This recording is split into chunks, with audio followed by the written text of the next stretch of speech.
नमस्कार। कहानी संग्रह में हमारे सभी दर्शकों का हार्दिक स्वागत है।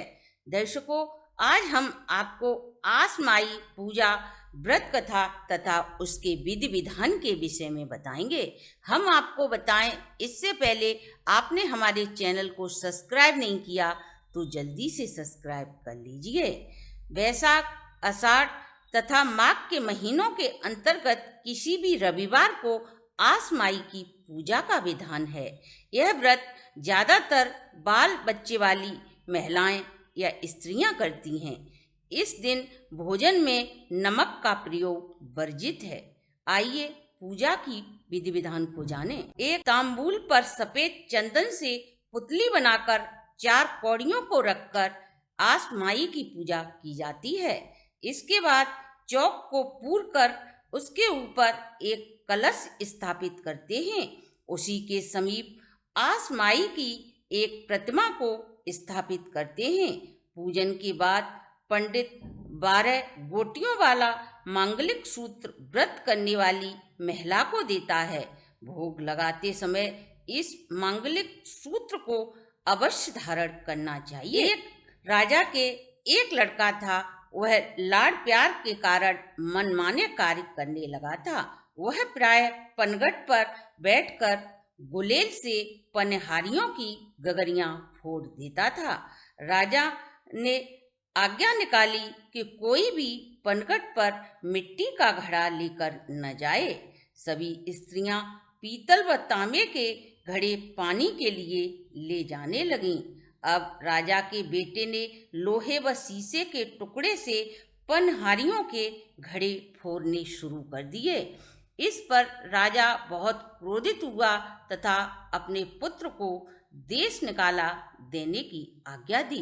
राजकुमार घोड़े पर बैठकर वन को चल दिया। रास्ते में उसकी मुलाकात 4 बुढ़ियों से हुई। अचानक राजकुमार का चाबुक गिर गया और उसने घोड़े से उतरकर चाबुक उठाया तो उन बुढ़ियों ने समझा कि यह हमें प्रणाम कर रहा है। मगर नजदीक पहुंचने पर उन 4 बुढ़ियों के पूछने पर राजकुमार ने बताया कि उसने चौथी बुढ़िया को प्रणाम किया है। वह चौथी बुढ़िया आसमाई थी। आसमाई बहुत प्रसन्न हुई और 4 कौड़ियां देकर उस राजकुमार को आशीर्वाद दिया कि जब तक ये कौड़ियां तुम्हारे पास रहेंगी तुम्हें कोई भी हरा नहीं सकता। समस्त कार्यों में तुम्हें सफलता मिलेगी। आसमाई का आशीर्वाद पाकर राजकुमार आगे चल दिया। वह भ्रमण करता हुआ एक देश की राजधानी में पहुंचा। वहां का राजा जुआ खेलने में बहुत पारंगत था।